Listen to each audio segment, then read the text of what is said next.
साथियों, बुद्ध एक शिखर हैं। बुद्ध जैसा इस धरती पे कोई पैदा नहीं हुआ। बुद्ध एक पर्वत शिखर, जिनकी ऊंचाई को नापना बहुत कठिन है।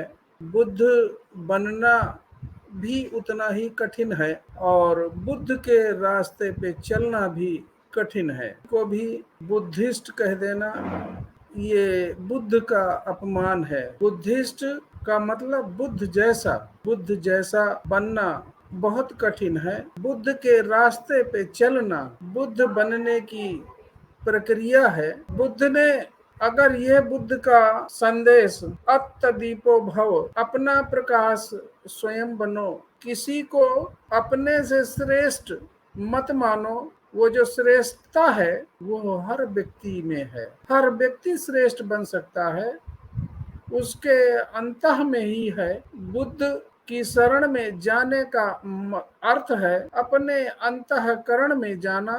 बुद्ध ने किसी ऐसी शक्ति जो सृष्टि का निर्माण करती है, पालन करती है, विनाश करती है, ऐसी किसी शक्ति को नहीं माना। बुद्ध ऐसे वैज्ञानिक हैं जो प्रमाण के आधार पर यह सिद्ध करते हैं कि जो दिख रहा है, जो प्रकृति है, वही सत्य है, वही सर्वोच्च है, वही सर्वशक्तिमान है। व्यक्ति भी उसी का हिस्सा है। जब भी ऐसी शक्ति के विषय में कोई बुद्ध से पूछता तो वो प्रमाण के आधार पर सिद्ध करते कि शक्ति कहाँ है, सत्ता कहाँ है, तथाकथित ईश्वर कहाँ है।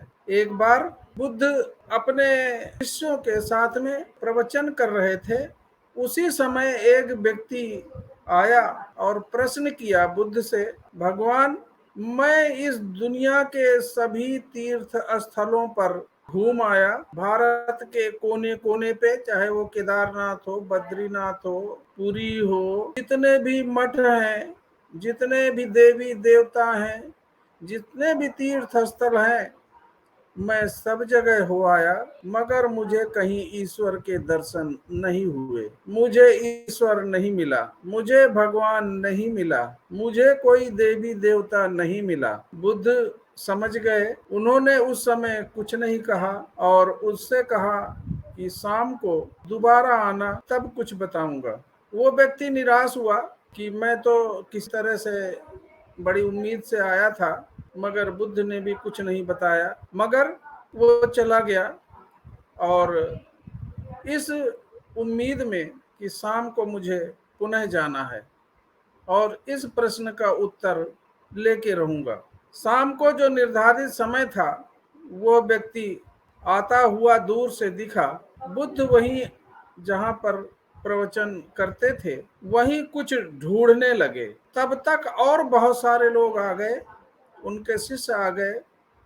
भगवान, क्या खो गया है, क्या ढूंढ रहे हैं? कि मेरा एक बेशकीमती मोती वो खो गया है, मैं बहुत देर से परेशान हूँ, ढूंढ रहा हूँ, मुझे मिल नहीं रहा।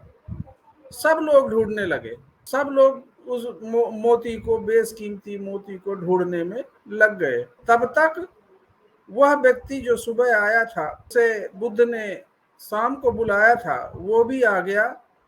पूछा, भगवान, क्या खोज रहे हैं, क्या खो गया है? कि मेरा एक बेशकीमती मोती खो गया है, वो मिल नहीं रहा। वो भी खोजने में लग गया, वहीं इधर उधर उलट पलट के सब चीजें देखा, इधर उधर, किसी को नहीं मिला।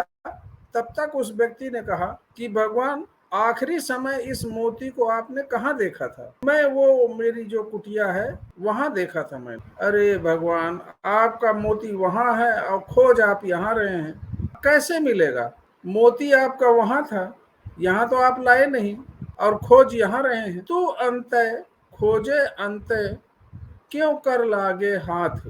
जो चीज जहां पर कहीं रखी है, खोज कहीं रहे हैं, तो क्यों हाथ में लगेगी? बुद्ध ने उस व्यक्ति को कहा, यही तो मैं तुम्हें समझाना चाहता हूँ। तुम सारी दुनिया घूम के आ गए, भगवान खोज के आ गए, कहीं नहीं मिले, है जहां है वहां नहीं खोज रहे, और तुम भटक रहे हो। वो शक्ति, वो क्षमता तुम्हारे स्वयं के अंदर है। अपने भीतर खोजो, वो शक्ति मिल जाएगी। इसलिए बुद्ध ने कहा, अक्त दीपो भव, अपना प्रकाश स्वयं बनो। वो जो शक्ति है जो तुम इससे कारण मानते हो, इस सृष्टि की उत्पत्ति का जिसे कारण मानते हो, वो सब तुम्हारे अंदर है, तुम्हारे भीतर है। तुम उसको पहचान नहीं रहे।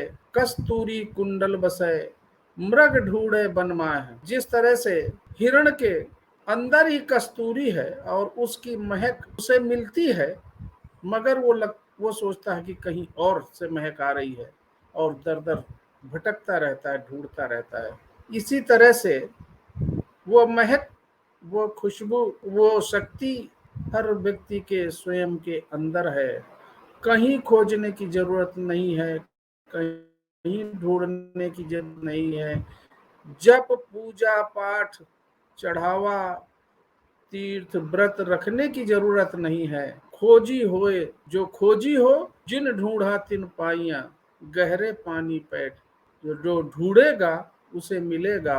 अगर कहीं गलत जगह ढूंढेगा तो वो मिलेगा नहीं, क्योंकि उसका अस्तित्व नहीं है। बुद्ध ने कहा कि जिसे तुम ढूंढ रहे हो उसका अस्तित्व है ही नहीं, तो वो मिलेगा कैसे? उसका कोई प्रमाण नहीं है, वो प्रमाणित ही नहीं है, इसलिए वो कहीं नहीं मिलेगा। वो प्रमाण तुम्हारे अंदर है, तुम खोजो, वो मिलेगा।